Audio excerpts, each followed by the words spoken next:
Good morning, Cullman. Thank you for joining us on Cullman Today. I'm your host, Christine Wiggins, and today is Tuesday, April 22nd. Coming up on Cullman Today, organized theft group arrests, Cullman City School Board meeting, and 40-acre wood. All of this plus sports, weather, and more. Now let's take a closer look at the top stories happening in Cullman today.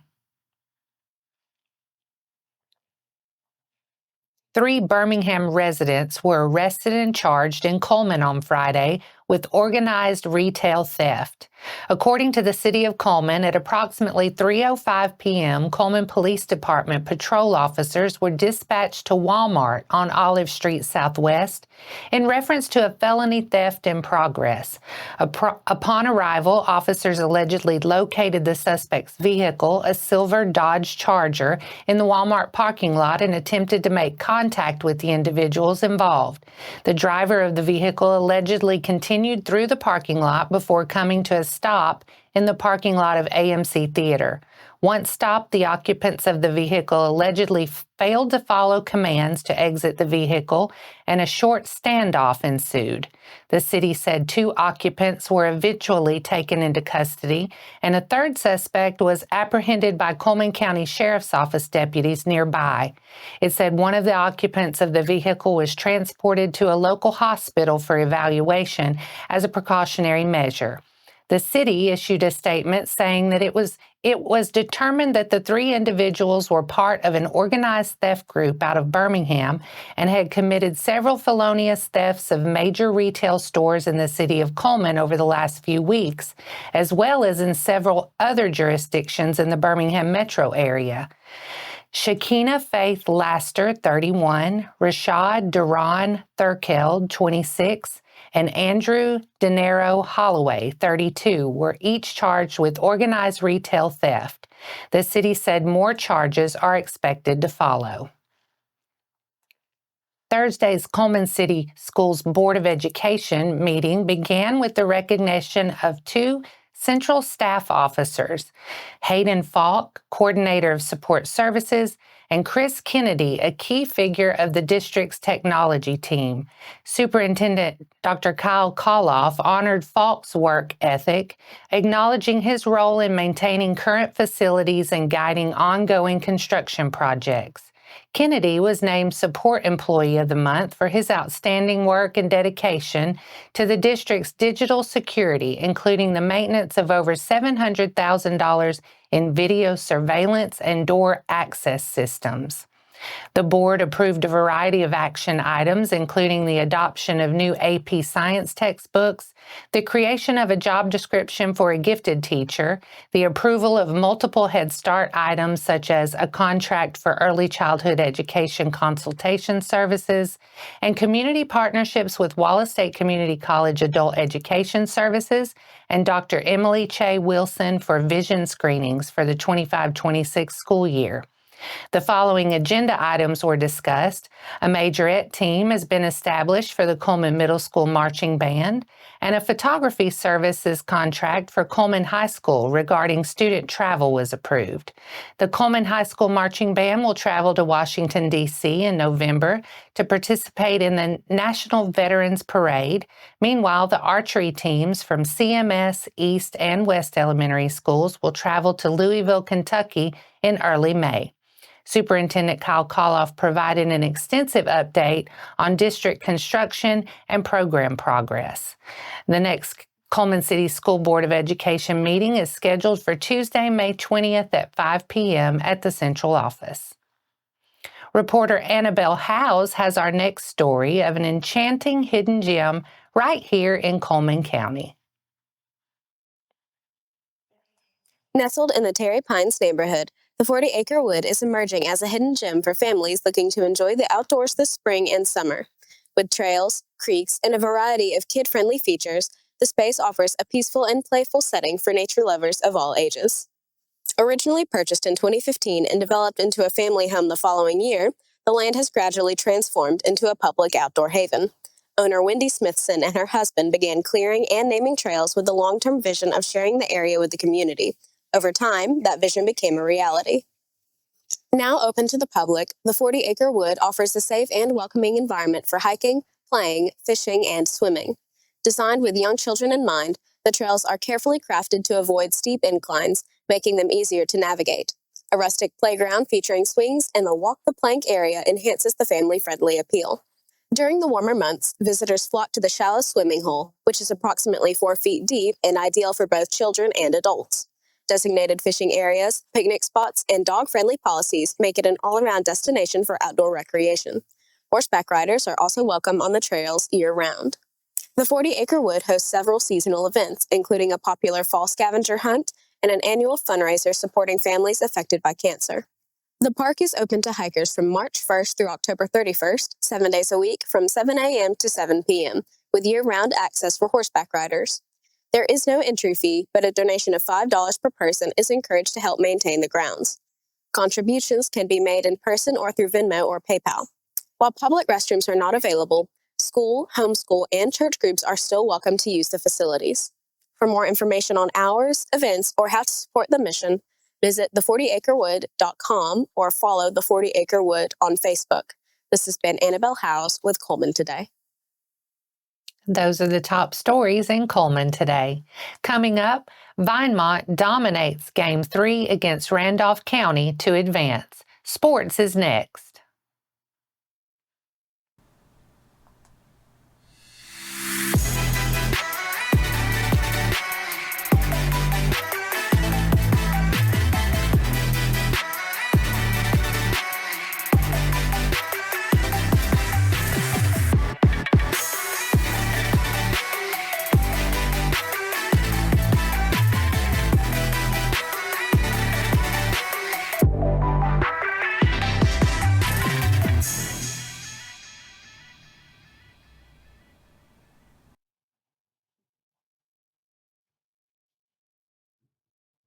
Welcome back.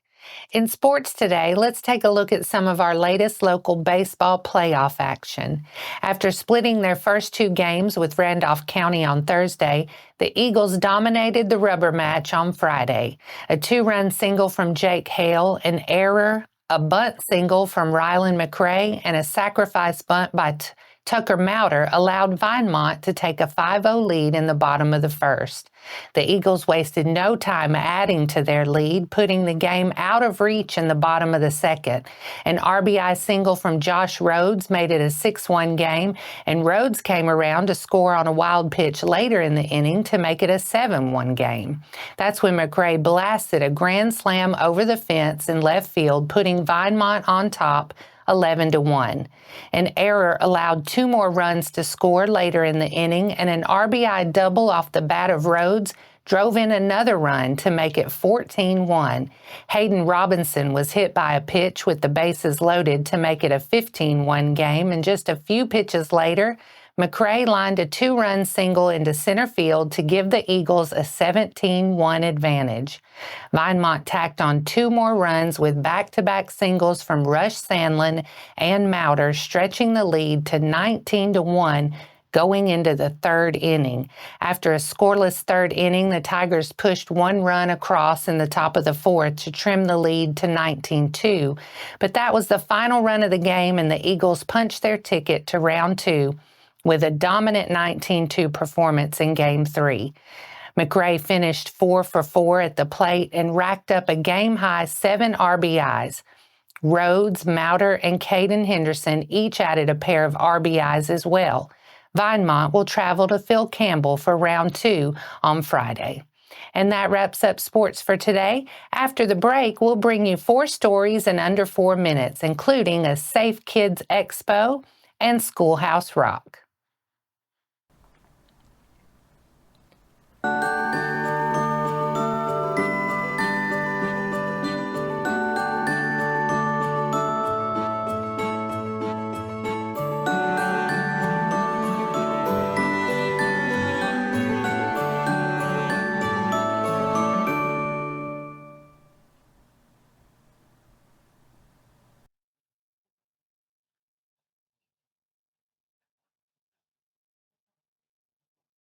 Welcome back. Now it's time to speed things up with a news rundown. 4 stories in under 4 minutes. The 25th annual Safe Kids Expo will take place on Saturday, April 26th from 10 a.m. to 1 p.m. at Sportsman's Lake Park. The event is organized by Brooks Place, the Child Advocacy Center of Cullman. Brooks Place Executive Director Gail Swafford said the idea for the Safe Kids Expo came from retired Cullman County District Judge Kim Cheney, who always looked for opportunities to provide information and resources promoting child safety and strengthening families. The Safe Kids Expo is a free event and will include face painting, music, train rides, putt-putt golf, popcorn, hot dogs, chips, and drinks. Felton Easterwood, longtime principal at Holly Pond High School and Cullman County Superintendent from 1991 to 1995, has passed away. Mr. Easterwood was also a teacher and mentor. Cullman County Schools has expressed gratitude for his years of dedication to Cullman County students and families. The Cullman City Schools Foundation is hosting a Schoolhouse Rock music camp this summer, offering students a fun and energetic introduction to foundational music concepts through the songs of Schoolhouse Rock. The camp is open to students aged 7 to 17 and will include group singing, movement, and performance activities, and an opportunity to learn about music, stage presence, and teamwork. At the end of the camp, participants will perform all the songs and skills they've learned for the community. Participation is open to all students in the Cullman community, whether they're in the city school system, county school system, in private school, or homeschooled. The camp aims to build a love for music, confidence, and friendships in a supportive environment. No musical experience is required. All proceeds from the camp will go to the foundation supporting local education initiatives. The camp will take place June 9th through 14th from 8 a.m. to noon each day at East Elementary. The cost is $120 per child, and the performance dates will be Thursday, June 12th at 6 and Friday, June 13th at 6. For more information, email Cullman City Schools Foundation at gmail.com or call 256-339-8876. Wallace State Community College recognized its Student of the Year and Teacher of the Year at the recent State of Education event held by the Cullman Area Chamber of Commerce. Emily Delgado Duarte was named the Student of the Year, and Dr. April Sutherland was named Teacher of the Year. A REMLAP resident, Duarte will graduate next month with an associate degree in computer science programming and has maintained a 3.89 GPA. Suzanne Harbin, Vice President for Advancement, introduced Duarte at the luncheon, highlighting her achievements and dedication as a student and thanking her for being a shining example of what the Lion life is. Sutherland is the director of the Diagnostic Medical Sonography program at Wallace State.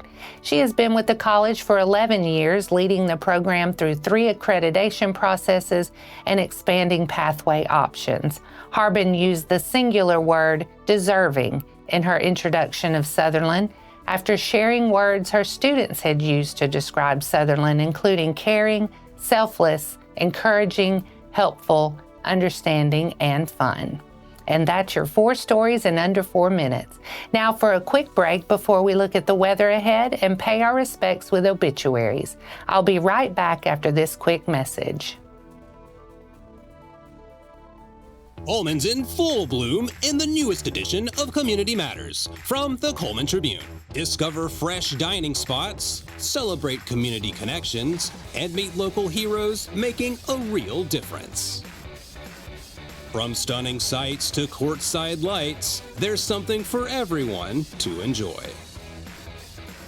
Pick up your free copy around town or read it online today. Community Matters. Get to know your community.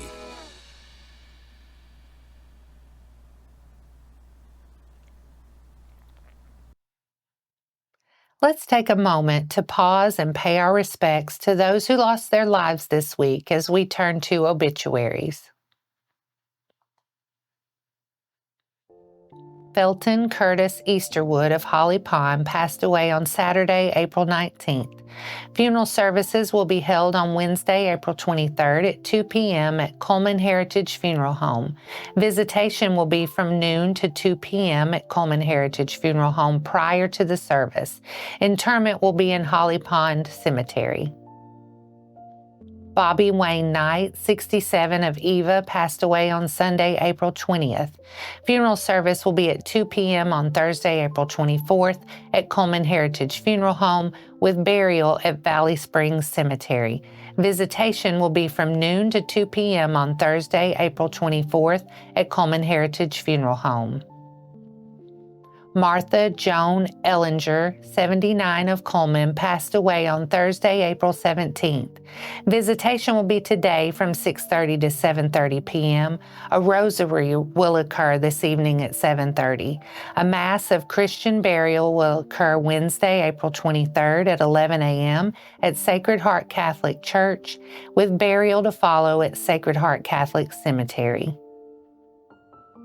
William Michael Hughes passed away on Wednesday, April 16th. A memorial celebration of life will be held at Myrtlewood Cemetery in Fort Deposit, Alabama on Saturday, April 26th at 2 p.m.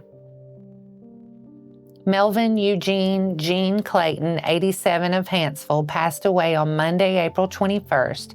Funeral service will be at 2 p.m. on Wednesday, April 23rd at Cullman Funeral Home Chapel. The family will receive friends from 1 to 2 p.m. prior to the service.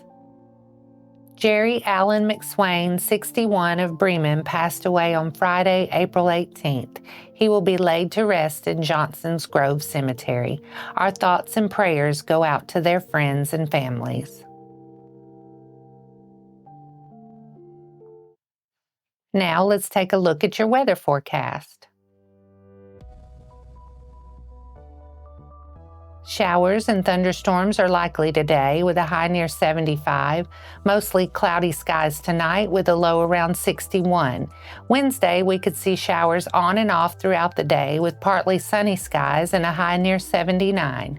Wednesday night, there's a possibility of showers and thunderstorms with a low around 61. That wraps up today's edition of Cullman Today. Thank you for sharing your morning with us, and remember to stay connected by following us on social media and visiting CullmanTribune.com for the latest from our community. We'll see you bright and early in the morning at 6:30 a.m. I'm Christine Wiggins with Cullman Today. Have a wonderful day, Cullman.